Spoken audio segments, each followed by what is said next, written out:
Good morning, good morning, good morning. Welcome to a beautiful day here in Ibiza. A few weeks ago I did a walk from Sunset Ashram to what I call the Rave Cave. Well, it's not just me who calls it, lots of people call it that. But today I'm doing it again, but I have some company. I have a gentleman called Ryan O Gorman. Hello Ryan. How's it going? Good, how are you? Yeah, good. Sun's out, isn't it? It's beautiful. It's been raining a little bit, so it's nice to have the sun again, warming the bones. Yeah, so Ryan is, I wouldn't say an old face, but he's been here a long time. Old face is a bit of a, yeah, I think we're both quite young looking. But I've known Ryan for many years, but I guess, yeah, we should tell people a little bit about, or you can tell people a little bit about yourself and what you do and, you know, how you connected to the island. Yeah, so I came here in '99. I came here on like a 2-week holiday type thing with a box of records. I think maybe 2 boxes of records. They used to let you bring them on as like hand luggage back in the day. You used to sneak them through. And yeah, I came here and like I couldn't get arrested for the first couple of weeks.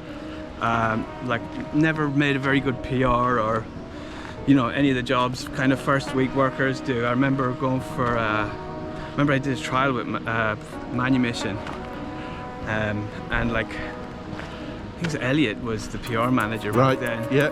And I was terrible at that. And I couldn't even get a job as a PR. It's funny because all those people are like kind of like end up being friends now. But yeah, I was lucky. I was like literally on my last day of the holiday, and I had like, yeah, I just had kind of a bit of a dramatic 2 weeks while I was here, and I was yeah, telling the barmaid my story in this bar in St Anne, and I wasn't really that keen to go back to Ireland because I'd been living in Northern Ireland. Yep. For a couple of years, studying sound engineering, and I'd come over with a girl who I was going out with in Northern Ireland, and we split up while we were here. So I wasn't going back to Northern Ireland. Yeah, and then I was telling this barmaid my story. She felt sorry for me, and she asked me if I wanted to come and stay with her on the campsite in St Anne. Oh wow. And hippie. yeah, and I took her up on the offer, and then the next day I got offered the job at Ithaca, where I was resident DJ for 7-8 years or something. Okay, brilliant. Yeah, it was great. Like, yeah. I mean, those stories, you hear of those, it's like the other, I guess, classic one is Jamie Jones, because wasn't he a flyer for We Love back in the day? Yeah, he was one of the resident DJs at a party I used to do at this place called Yogi. It was owned by a bunch of Italian hippies. Here in Ibiza? Yeah, there was me, a guy called Gary Nichols, a guy called Northern Monkey. Yeah, from Chester. Like yes. I know Gary well. He used to shop at my shop, Global Grooves, back in the day. Yeah, amazing DJ. Is he still here? He is, yeah. I haven't seen him in a while, but if you're out there, Gary, hello. He was like, yeah, like a turntablist. Yes, yeah. Yeah, he was always that back in, him, and there was a few of them in Chester that were great at doing that stuff, you know. Yeah, so there was me, him and Jamie Jones used to play at this weekly party in Yogi, and because Jamie was the flyer for We Love, he used to bring all the whole team down. So you had he'd bring everybody from space, because people used to kind of leave, like when the terrace shut, they'd like that. This is in '99, and he used to bring like an army of people down to the brilliant party. Yeah. Wicked. Well, look, we got straight into it. I think, you know, me and Pete Gooding did one of these, and it's just great. The conversation flows well, but we've stopped here because, I mean, I pointed this out. Yeah, this is, I'm going to turn the camera around in a minute, but this is a place that you used to do parties. Do you want to give us a bit of chat about this? Yeah, so this came about originally from Bushwhacker met the hot dog seller guy outside Amnesia one night after he was playing Amnesia, and the hot dog seller guy told him that his son had a what do you call it when you have a little beach bar? Chiringuito? A chiringuito down here, and he asked him if we wanted to do some parties down here, and we were like, yeah, obviously. So what's the name of this place? This is Kales Condida.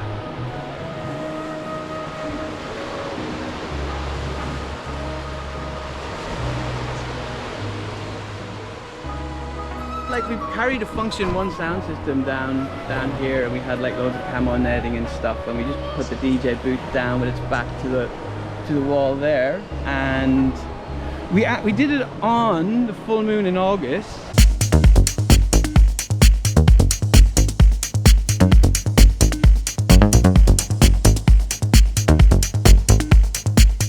And I remember they were doing a full moon party at Sunset Ashram, and it was like Glastonbury. The car park was full of just like all the hippie people that come for the party at Sunset Ashram.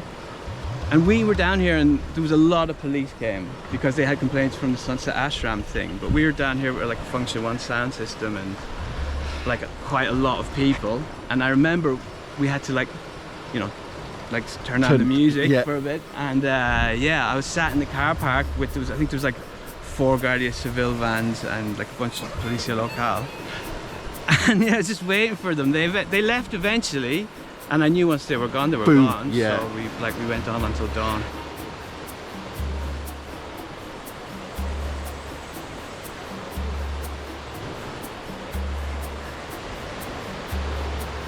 So we were wandering down here, and Ryan was recounting a story about the little deck in the background. Do you want to tell us what that was, mate?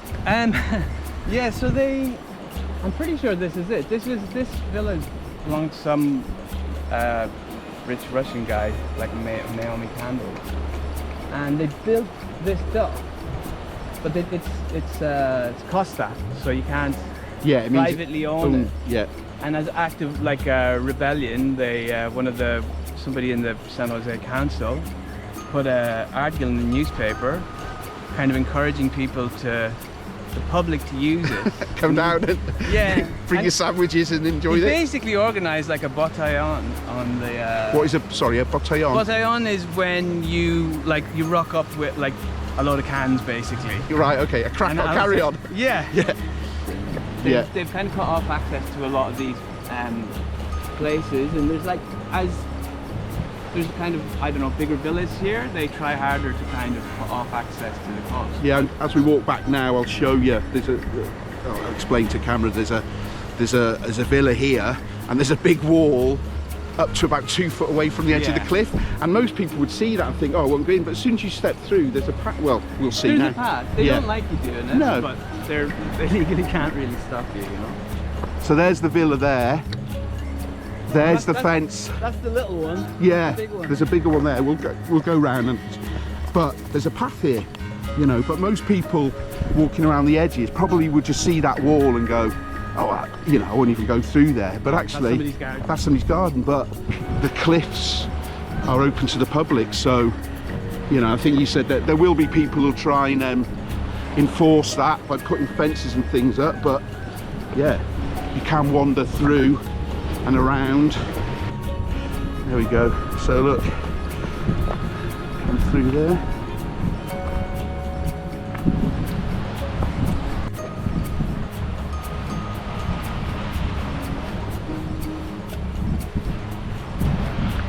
So you can see a private sign up there, but it's nonsense. You're allowed to go through.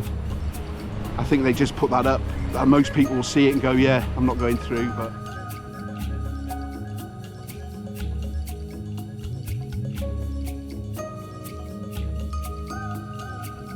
so we, as you saw, big villas, and I've done this walk before, and the island is full of lots of very wealthy people, and we were just having a little chat off camera, so we're going to recap on it. But I remember coming here, and the idea of being a VIP, there wasn't really that back in the day, was there? There was lots of very wealthy people here, but like you said, they came here for what's the word? Anonymity.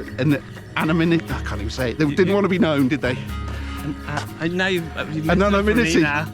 Anonymity. That one. Yeah, yes. To be anonymous rather than to be flashy. I think they came here because they could blend in with everyone else, and I think the converse of that is like kind of true now, where people kind of, a lot of the wealthy people who come here to kind of be flashy and to kind of display their wealth and, you know, stand behind a rope and rather than like hang out on the dance floor. So yeah. I think that's kind of that's crucially the difference. And I think I think, you know, I have no objection to like There's a place for it wealthy all, isn't people there? being Yeah. here and stuff. And again, nothing wrong with it. If you've worked hard all year and you've saved a few hundred, well, more than a few hundred quid to come here, and you want to have the VIP table experience and the big expensive bottles, you know, do it if that's what makes you buzz. But don't put yourself into hock for it. Well, it became kind of aspirational, I think. I guess, yeah. When there was certain kind of like brands open certain kind of venues here. I saw like a really unusual transition, because that never existed in Ibiza before. I used to see it when I used to go to Miami, all the table service and all that kind of stuff. And I just thought it was very dated and a bit naff. I thought we were quite progressive with how everything was kind of a bit more integrated, and it was more of a bit of a melting pot of cultures and like sexuality, socioeconomic status, everybody, like age, race, everything. Everybody was kind of in it together, and I think that was where people felt kind of like a special unity and freedom and acceptance with Ibiza. I think that's kind of what made the place quite special. If you're a young kid turning up today, that wouldn't bother you. The things we're discussing about that whole, because they've never experienced that. We experienced it. But for those kids coming, this is ground zero. It still can be an amazing experience, right? You know, first time you ever visit one of those big clubs and you see everything going off. You'd have to speak to a young kid about that. Yeah, like, true. I mean, from my perspective, I feel like I was very lucky because I experienced like a really like magical era of Ibiza, and you know, I'm not as concerned with what happens in super clubs anymore, because that's not really my vibe as much anymore, you know. And I think, like you say, Ibiza has other things to offer, and it is essentially just a really beautiful island where you can kind of pick and choose and like do the bits that you like. Yeah, for sure. If you don't want to go to the super clubs and you prefer going for a nice trek in the countryside, then you know. Yeah, it's tons of that here. Yeah.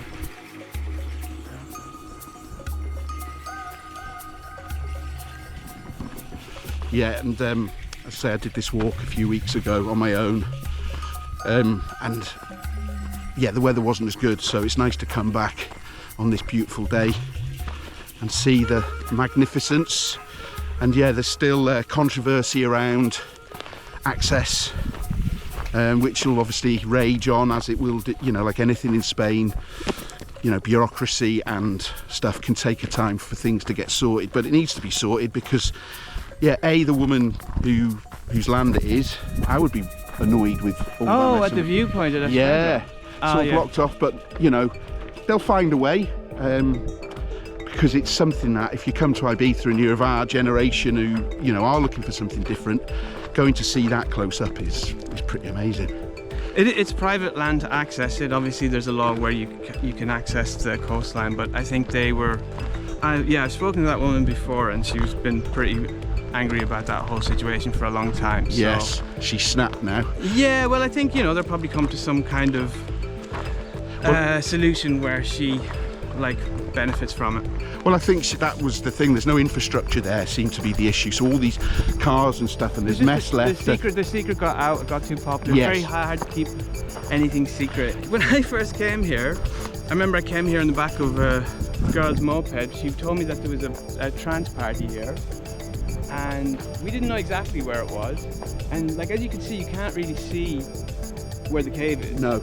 We could just hear the generator and like, yeah, the dull, but you can't even really hear it up here because it faces out to sea, so it's quite insulated, so that's kind of why it was a good location, you know. Lots of cars kind of give the game away. Yeah.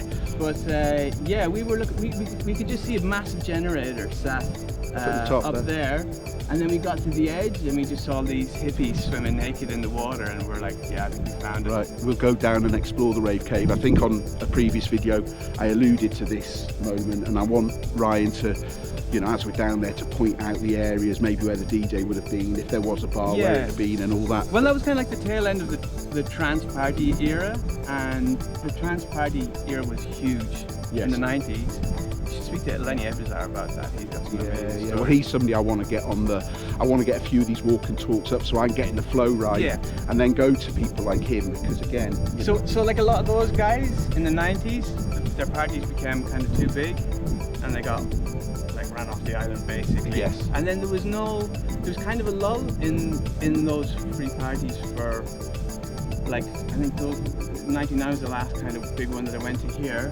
And then around 2004, we just decided to like do it with a different soundtrack. Yeah. Ryan was telling me that. Who was it? Ella McPherson? So that's Elle McPherson's villa. Right. And yeah, I read somebody sent me a New York Times article, and they were talking about how they were talking about the cave rave, and they were mentioning how Mario Testino, is that how you pronounce it? These famous photographers. Right, okay. He was like not averse to like an impromptu, 1,000-person cave rave. Oh, and right. I was like, how? Wonder. He probably came from over there. Yeah, we used to have people would be passing in boats, and they'd moor up and start partying with us. Right. So we're hitting the steps down to the Rave Cave.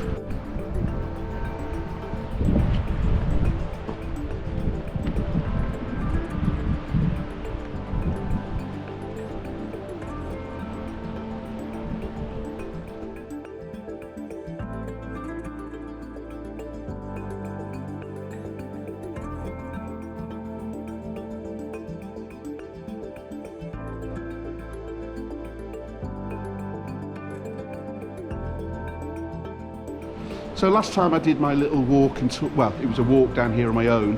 I didn't actually come to this part of the cave. This is right at the front, as you can see, with the.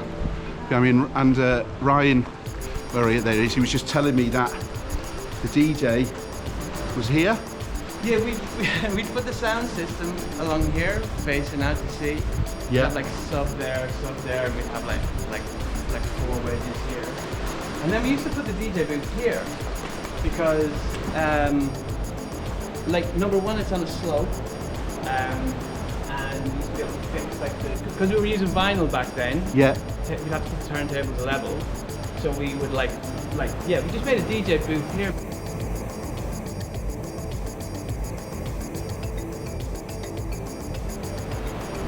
Yeah, it wasn't really, the DJ wasn't the focus of what this is. Yeah. This is the focus of what this is. Yeah. It was kind of nice to have people like looking at each other rather than like face like towards a DJ booth. And would you bring lights and stuff, or was it just sound system? Yeah, you had to bring lights because it's pitch kind of black. a bit treacherous otherwise. So Yeah. we had 2 generators, one for lights and one for sound. And again, I think there's some footage in that folder you've sent. So Yeah. cut to rave footage.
So there's quite a lot of stuff that we need to cover, because this is, you know, you've done all, kind of seen the party spots, but you know, you have the label Vitalic.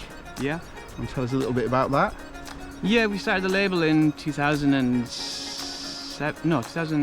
think. Was it 2009? I can't, it's so long, I can't remember. But I think it was, it was 2009, because we did the first Vitalic event at Space in 2006. And you say we, is that? Well, because the Vitalic at Space, Joe Upton was my partner. He was promoting nasty, dirty sex music with Tim and Joe there. Yeah.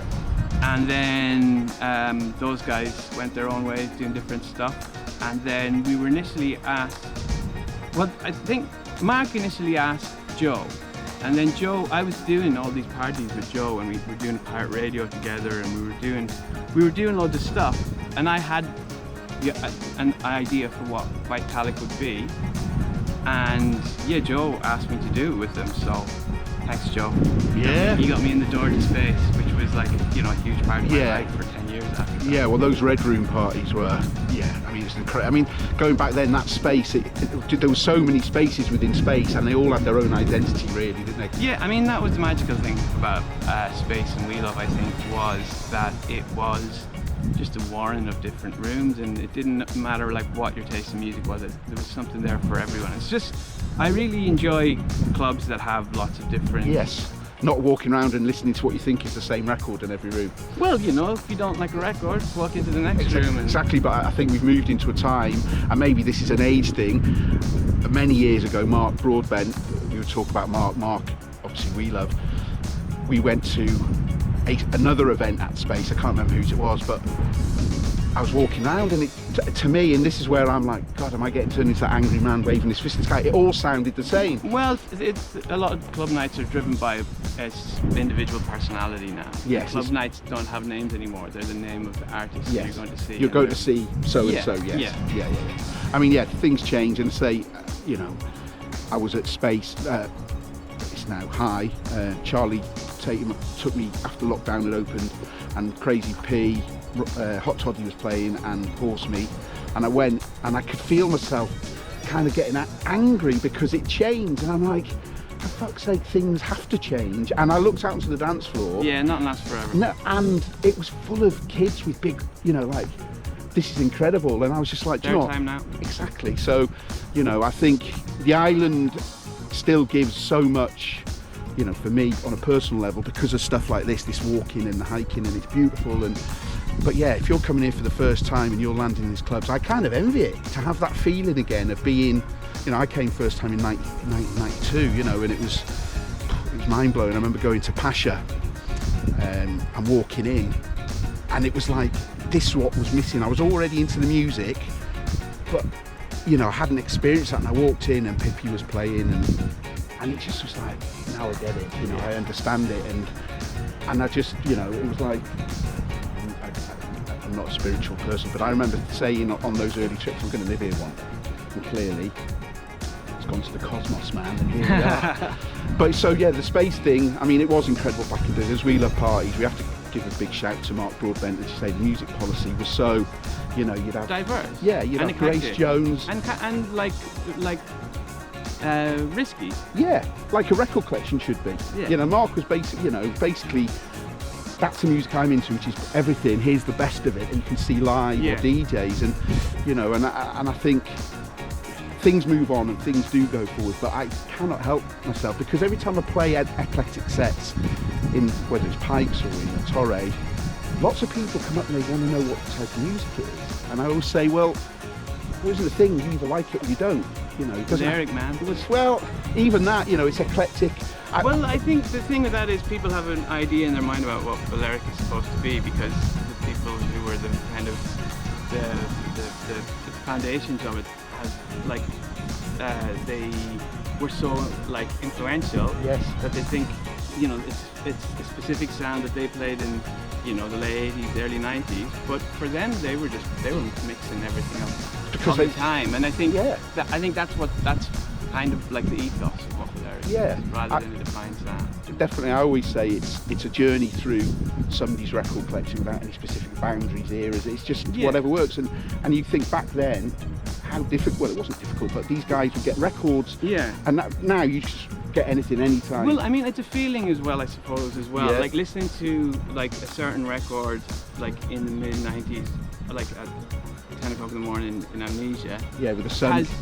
Feels different to listen to it in I don't know, in a club in Manchester. Me and Pete had a similar conversation, and I was saying you could be in the frozen food aisle on a Friday night in Asda and hear a Euro pop record, and it'd be terrible.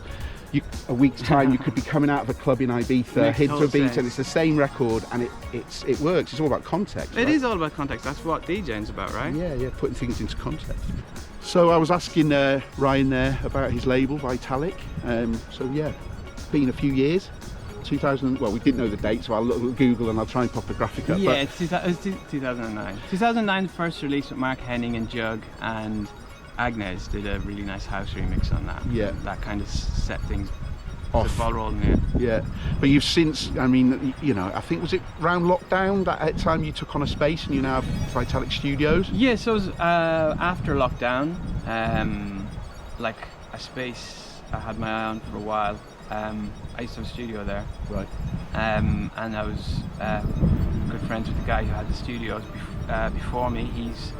He moved on to mainland Spain, but he very kindly put me in contact with people who own the building. And yeah, kind of that was in the making for a while, because a couple of years. Yeah. But I don't know. I just had it in my mind that like I could make it happen there one day, even though it wasn't really even available. And they took a year or so to even come back to me, because I think they were trying to sell the building. And and then it came at the right time. It was like just at the end of lockdown, so I think January 2002 was when we first moved into the building. And yeah, just kind of like, there's a lot of work to kind of get the building ship shape. Yeah, because there's a lot of studios. And how many studios you got in there now? There's like 7 units in there. Brilliant. Yeah, and then we have like, there's different stuff happening in there. There's like DJ podcast streaming suites. There's an Atmos mixing suite. Then I have like, and I have my personal studio for like production and my own stuff. And then there's like a modular setup in one of the other studios. And yeah, we're trying to offer people like little modules in different things, spatial sound mixing, modular synthesis. So if anybody was coming to the island and wanted to, you know, get access, is that possible, or are these? Yeah, it's open to everyone. I'll put a link in the comments and stuff. Yeah. Because the thing with living here, I've always found it's difficult to kind of education is, you can do stuff online, but there's not a huge amount of education available if you want to go and do courses. And if you're like, my Spanish is sadly like still really basic, like mine, terrible. But I'm not sure that there's even like kind of music. Spanish, you know. I think that Point Blank do some stuff here, and there's some like bits and pieces, but there's no dedicated facility. Yeah, they do the residentials you see pop up every summer. I know, what's his name, the English I can't remember his name. I'll pop it in the comments, but I think they've got Carl Craig over and stuff. Oh, the Mix Masters. Yes. Yeah, that's kind of a week-long course thing. I mean, the Hub are doing some quite cool stuff, and there's that other studio besides Sonica, what's it called? Oh yeah, Metrica, is it, or something? Metrica is an amazing facility. It's kind of, that's like super high end though, you know. But that's like for artists who want to come and do their albums, or? Yeah, it's like our studios are a little bit more accessible, like to normal people. Earlier in the vlog, you know, we touched on, like you said. You mentioned Northern Ireland, and I didn't realise actually you'd moved from Southern Ireland up to Northern Ireland. So yeah. So I'm from the south of Ireland, from County Carlow. Okay. And I moved to Derry in '97 to study sound engineering at the Nerve Centre. Oh yes, I remember. Yeah, that was a great venue, right? They only just built the Nerve Centre. and yeah, they had a mad scene in Northern Ireland. It was like really like lively back then. I remember that was kind of my introduction to like really crazy free parties. Right. Okay. There was these guys called Celtic Visions used to do raves in, they like kind of like squat raves. They would just take over a building and they like do a party there. In places like Derry, Belfast, or all over? It was in Derry. The first one I went to was in the waterside, which when you've got a South of Ireland accent, is you don't really venture into the waterside too much. Your accent's a bit of a dead giveaway. So we were friends with the promoter, and I remember when we went up to as we were going into the party, there was a load of the police cars, like the Land Rovers, armoured cars. Yeah. And I remember thinking like, this is a bit heavy. Like I've come for a night of dancing and Well, I was like, oh, I guess the party's off, and he was like, no, like they'll just sit there. Yeah. And I was like why? And he was like, well, it's be on the news. Like it's an international incident if they go in, so they tend not to. And so kind of weirdly, as a product of everything else that was going on in Northern Ireland, they had a really vibrant free party scene, because little kind of acts of civil disobedience weren't really like high on their priority. Because they were raving. Well, there was the same thing in the UK, the 80s. You know, especially in Liverpool, all the young football hooligans were very politically driven, and then ecstasy turned up and it quelled a nation of angry young men. Yeah, right. You know, and it literally, people, you know, there's a whole conversation to be had ecstasy not turned up, with those people who were busy voting as well as kicking shit out of each other at football matches, they were massively politically driven. Would have they voted the Tories out? Would Labour, you know? Well, I think there was an element of that in Northern Ireland as well. I think when like there was a unifying factor with everything that was happening there as well, and I think it made people like just be like I don't know, maybe care about politics and religion a little less, and start to see like their similarities rather than their differences. And it was a cool thing to see. Mark, you know Mark Raven, don't you? I think he worked for We Love back in the day. He's from, I think he's Northern Ireland, but I think he lives in Australia now, but he did an article a few years ago talking about how the rave scene potentially, you know, bridged that gap, the trouble. I think so. Yeah, I think so. Well, I think it was a generation of youth that were kind of been told by both sides, like, if we catch you with like ecstasy, we're gonna break your legs or whatever. And I think young people were kind of like, I don't know, like, you know, we're going to parties, and like we're like you're on one. the love buzz. So they tend to be like they just tended to kind of, I think, become a bit more disengaged. Well, as you say, you know, politics. And if you're an old stalwart of the Troubles, you know, and you're looking for the next generation of people to come through to keep the fire going, and suddenly they're disappeared because they're off in the field. They're all hugging each other. Well, that's it. I remember going to play places like the Network in Belfast and various clubs in both Northern and Southern Ireland, and you know, one thing I learned was, especially in Belfast, people were in clubs, and I was pally with a lot of the crew, and I'd be like, and they'd be meeting girls, and I would say, how does it get on? You know, because of you don't ask. The rule was you don't ask. Exactly. That was the thing. You just meet somebody, you don't even go down that path anymore. There was definitely certain kind of like liberalism, and like there was just a good vibe, man. Yeah, well, for sure. I mean, it was, you know, in somewhere where where potentially like a tense environment. Yes. Well, who's his name? David Holmes. He was instrumental in putting some mad parties on in Belfast stuff, and was part of that early, I guess, the tidal rave, you know, of putting that on, and then people go in, and you know, as you say, it doesn't matter where you're from. And I guess if a similar kind of thing, I used to go to South Africa a lot, and the promoter used to book me, was one of the only promoters putting parties on for blacks and whites. Yeah. There was lots of black parties, lots of white parties, but his were truly mixed. And again, it was just like... Well, I think that's the thing. It's been a kind of a unifying force globally. Yes. Which is is I don't know, like, you know, you had the 60s had like was driven by political ideology and LSD, and it was all about like you know, getting switched on and stuff. But I think there was more of a kind of it was a different kind of revolution, I think, with the acid house rave, whatever you want to call it, with that thing. And it was something that was less like less ideological, like in a spoken way, but there was a kind of a common understanding that it was like about like unifying over music, and like kind of just being at one, being like sound with each other. Yeah, well, we could do with a bit more of that in the world at the moment, and it's I mean, these bring back ease. Give them out to everybody.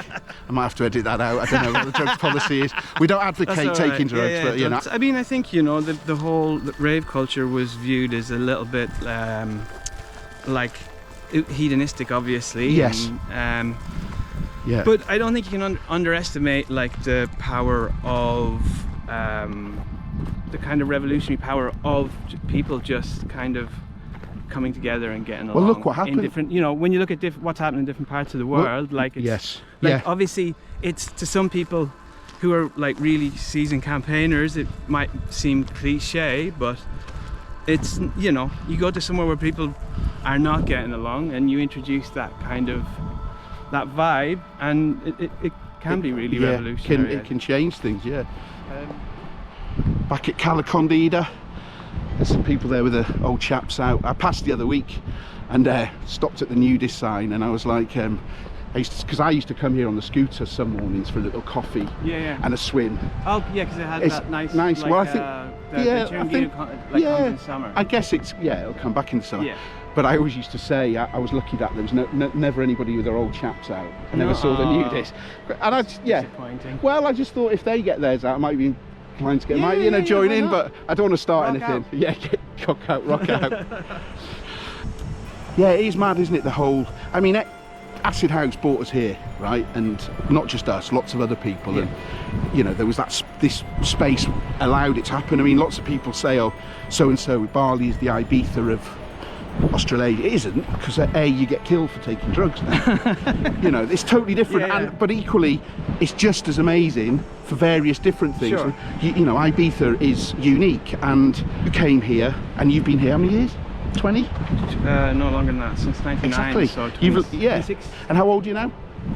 40. So you've lived here longer than you have anywhere else? Yeah. End of the month. Yeah, it's pretty similar to me. I came here in 92 holiday, started working 96, but you know, didn't move here properly till end of 90s, and then left and came back. But yeah, it's mad how we kind of feel, you know, I did contemplate moving to the mainland, and I will do at some point because I want to buy somewhere. And obviously it's not, I can't do that here.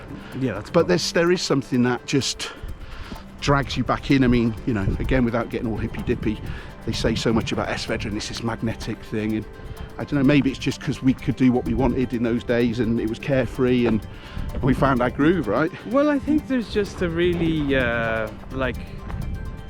there still is a really interesting cross-section of people here, and I think just the history of the place and like how just how everything came about. I think you can't really recreate that, no. What happened here and how the culture evolved. Everything happened very organically, kind of by accident.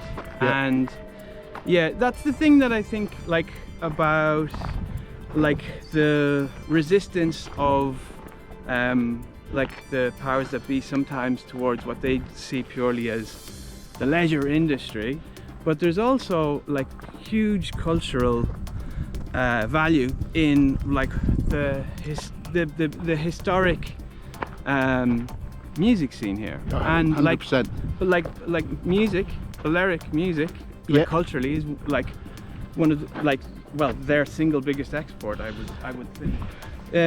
Look up the origins of Amnesia. They were intellectuals who were pioneers of that scene, and they were, it was the roots of a lot of the things that exist in Ibiza now came from quite forward thinking like new ideas. Yes. Bit like the revolution that happened in the UK, as you said earlier, in the 60s. That was happening here, where people have been living under the oppression, I guess, of Franco, but all the creatives were moving here. Well, it was kind of just like a little safe space where it was out of the reach of Franco, I guess. And it was the thing I always found really amusing was I didn't realize that foreign export music was banned in mainland Spain. So they used to get all the like US imports to Ibiza. So that was like one of the origins of Ibiza being like a music island. Because you go to Ibiza and you hear all this jazz and all this crazy music like that you don't really have access to in the mainland. And it was all here. And it was all here, and I think just, you know, like, I mean, that's quite a big thing really, but it's things like that, like, I think people, I don't know, don't really think about so much. But I think that, you know, if I was Minister of Tourism for Ibiza, I certainly, I mean, I wouldn't let it become the focal point, but it is an important part. And I think it, you know, if you came here in the winter or it was raining and you were in some holiday and there was a place you could go and it was a museum, I'd pay 15 euros for a couple of hours in a place like that to see not just the acid house scene, but everything. You know, as you say, the Americans were coming here to avoid going to Vietnam and stuff, so they were bringing their music and their way of thinking. But prior to that, there was, as you say, all these intellectuals sitting around. Probably the Dada scene, like there was. Exactly. It goes. I mean, it goes all the way back. It's always been kind of a bit of a haven for free thinking, like different alternative thinking people. But I mean, I think the club industry here is so big. The government doesn't need to really promote that. That's its own animal. But I think the club industry, and I think like the cultural aspect of the history of the evolution of like everything that's happened here they're connected, but they're not like you can promote one without promoting. Well, what would happen is somebody would want to take ownership, so you couldn't get the clubs to do that because Ushuaia, they might want to be the overseers of it and tell it their way. It has to be an independent. Sure. There you go. We put the world to rights there. Do you anything you want to plug? What are you doing this summer? Back at Pikes, we've got some really cool events happening at Pikes again. Just finalising a lot of the lineups for that. I've just confirmed Matthew Johnson to do a live performance.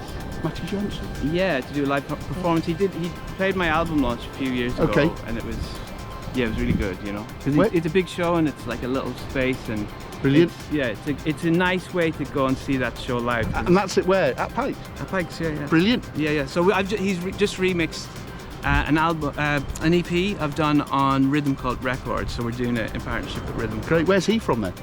He's Canadian. Oh, okay. He's friends with them all. That's kind of like, they were all like teenage buddies making weird electronic music in their garage when they were like teenagers. Wow. Yeah. Great. Well, we've had a great day walking. Look, somebody's got his shirt off there. That'll be me in a few weeks. We'll do that. The idea of these is you know, picking people that live here and trying to show an alternative side to the island and tell those stories that perhaps someone didn't know. So let's get the summer out of the way and maybe we'll have a debrief and do something similar in the winter. Okay, cool. Nice one. Thanks very much. So that was another walk and talk with Ryan O Gorman. I'll put all the links and stuff in the comments, in the bio or whatever, the description to his studio and anything else we discussed. If you've enjoyed the content, please hit the like, share it with your friends, and if you haven't subscribed, please do so. That would be amazing. And thanks very much. Adios.